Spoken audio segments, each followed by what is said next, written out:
ராஜபக்சக்களுடன் இணைந்து கொண்ட சஜித் பிரேமதாச கடும் கோபத்தில் சஜித் பிரேமதாசவின் கட்சி உறுப்பினர்கள் உதயகம்மன்வலவின் புத்தக வெளியீட்டில் கலந்து கொண்டதால் அரசியலில் ஏற்பட போகும் பின்னடைவு. எதிர்வரும் 10ஆம் திகதிக்கு முன்னர் மஹிந்த ராஜபக்ச தன் சொத்து விவரங்களை வெளிப்படுத்த வேண்டும், இல்லையேல் கடும் சட்ட நடவடிக்கை எடுக்கப்படும், எச்சரித்த லஞ்ச ஊழல் ஒழிப்பு ஆணைக்குழு. உயிர்த்த ஞாயிறு குண்டு தாக்குதல் விடயத்தில் பிள்ளையான் மற்றும் சுரேசாலே மீது சுமத்தப்படும் குற்றச்சாட்டு பெரும் பொய்யாகும். ஜனாதிபதி அனுரவும் பொதுமக்கள் பாதுகாப்பு அமைச்சரும் மன்னிப்பு கேட்க வேண்டும், எச்சரிக்கை விடுத்த உதயகம்மன்வல. உயிர்த்த ஞாயிறு குண்டு தாக்குதலை மேற்கொண்ட சஹ்ரான் குழுவுக்கு கோட்டாபய ராஜபக்ச வழங்கிய பணம் தொடர்பில் வெளிவந்த அதிர்ச்சி. ஊடகவியலாளர் ஒருவர் கேட்ட கேள்விக்கு திணறிய கோட்டாபய ராஜபக்ச, வெளிவரும் பல ஆதாரங்கள். வவுனியா பகுதியில் கஞ்சாவுடன் சிக்கிய 2 போலீஸ் அதிகாரிகள் அதிரடி கைது.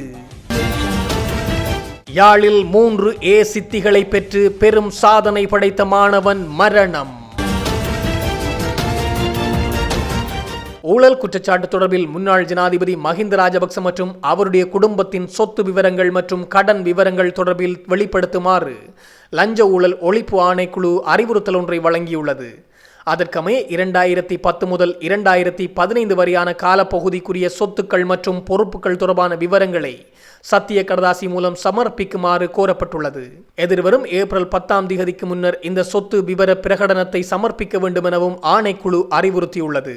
2015ஆம் ஆண்டு ஆரம்பிக்கப்பட்ட இந்த விசாரணை நீண்ட காலமாக தாமதமடைந்துள்ளதை குறிப்பிட்ட ஆணைக்குழு ஏப்ரல் 10ஆம் திகதிக்கு மேலதிக காலம் வழங்கப்படாது எனவும் குறிப்பிட்டுள்ளது.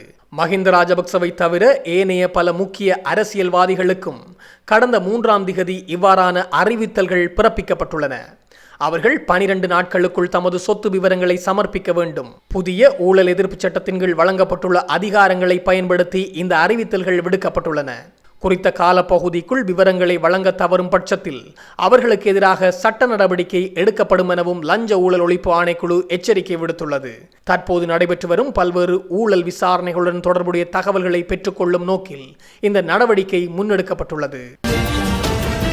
பிவித்துருஹல உரிமையவின் தலைவரும் சட்டத்தரணியுமான உதயகம்மன்வல எழுதிய ஈஸ்டர் தாக்குதலின் சூத்திரதாரியை கண்டறிதல் என்ற புத்தக வெளியீட்டு விழாவில் கலந்து கொண்ட பல எதிர்க்கட்சி தலைவர்கள் தொலைபேசி மூலம் தங்கள் மீது சுமத்தப்பட்ட கடுமையான குற்றச்சாட்டுகளின் காரணமாக பாதியிலேயே நிகழ்விடத்தை விட்டு வெளியேறியதாக தகவல் வெளியாகியுள்ளது. ஈஸ்டர் ஞாயிறு தாக்குதலுக்கு யார் காரணம் என்று தேர்தல் மேடையில் மீண்டும் மீண்டும் கூறிய அதே கட்சி நிகழ்வில் கலந்து கொண்டு தங்களை வெள்ளையடிப்பது மிகவும் அருவருப்பான மற்றும் இழிவான செயல் என தொலைபேசி அழைப்புகளை எடுத்தவர்கள் எதிர்க்கட்சித் தலைவர் சஜித் பிரேமதாசவிடம் குறிப்பிட்டுள்ளனர். எதிர்க்கட்சி தலைவர்களுக்கு இதுபோன்ற தொலைபேசி அழைப்புகளை செய்த நபர்கள் குழுவில் பல கத்தோலிக்க அருட்தந்தையர்களும் இருந்ததாக தெரிவிக்கப்படுகின்றது. அதன்படி அருட்தந்தையர்களும் எதிர்காலத்தில் இந்த விடயத்தை பொதுமக்களுக்கு வெளிப்படுத்துவதாகவும் தெரிவித்துள்ளனர். உதயகம்மன்வலவின் குறிப்பிட்ட நிகழ்வில் எதிர்க்கட்சி தலைவர் சஜித் பிரேமதாச உட்பட பல எதிர்க்கட்சி உறுப்பினர்கள் கலந்து கொண்டிருந்தனர். தற்போது அவர்களுக்கு மக்கள் மத்தியில் கடும் விமர்சனங்கள் எழுப்பப்பட்டு வருகின்றமை குறிப்பிடத்தக்கது. உயிர்த்த ஞாயிறு குண்டு தாக்குதல் நடந்த 2 கிழமைகளில் தென்னிலங்கையின் அரசியல்வாதி ஒருவருக்கு சொந்தமான தொலைக்காட்சியில் இடம்பெற்ற அரசியல் நிகழ்ச்சிக்கு வந்த முன்னாள் ஜனாதிபதி கோட்டாபய ராஜபக்சவிடம் சஹ்ரான் குழு தொடர்பில் கேள்வி எழுப்பிய பெண் ஊடகவியலாளருக்கு நாட்டை விட்டு செல்லும் நிலை ஏற்பட்டதாக இடதுசாரிகள் மையத்தின் ஒருங்கிணைப்பாளர் சமீர பெரேரா தெரிவித்துள்ளார். குண்டு தாக்குதல் நடந்து இன்று 7 வருடங்கள் கடந்துவிட்ட சந்தர்ப்பத்திலும் பாதிக்கப்பட்டவர்களுக்கு நீதி நிலைநாட்டப்படாத நிலையில் பல மறைக்கப்பட்ட உண்மைகள் வெளிவருகின்றன.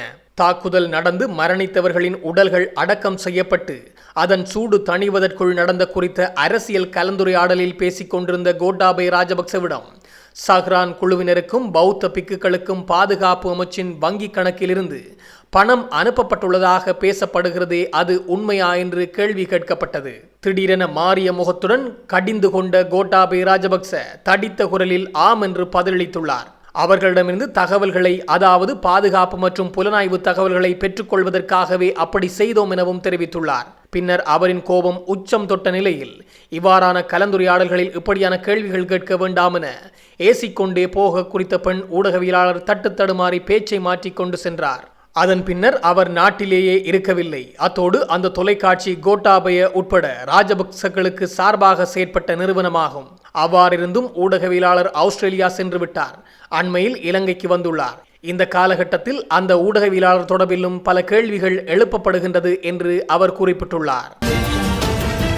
உயிர்த்த ஞாயிறு குண்டு தாக்குதல் சம்பவத்திற்காக பிள்ளையானை கைது செய்ததாக ஜனாதிபதி மற்றும் பொதுமக்கள் பாதுகாப்பு அமைச்சர் பொய்யுரைத்துள்ளதாக உதயகமன்வல சுட்டிக்காட்டியுள்ளார். இவர்கள் நாட்டு மக்களிடம் மன்னிப்பு கோர வேண்டும். பிள்ளையான் மீது குண்டு தாக்குதல்கள் தொடர்பில் ஒரு குற்றச்சாட்டுகள் கூட சுமத்தப்படவில்லை என்று பிவித்துருகல உரிமைய கட்சியின் தலைவர் உதயகமன்வல சுட்டிக்காட்டியுள்ளார்.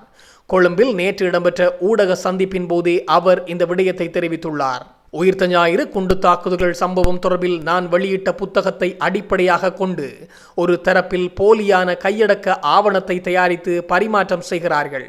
குண்டு தாக்குதல்கள் தொடர்பில் முன்னெடுக்கப்படும் விசாரணைகளுக்கு இடையூறு விளைவிக்கும் வகையில் நான் செயற்படவில்லை. அவ்வாறு செயல்பட்டிருந்தால் எனக்கு எதிராக உரிய சட்ட நடவடிக்கைகளை முன்னெடுக்கலாம்.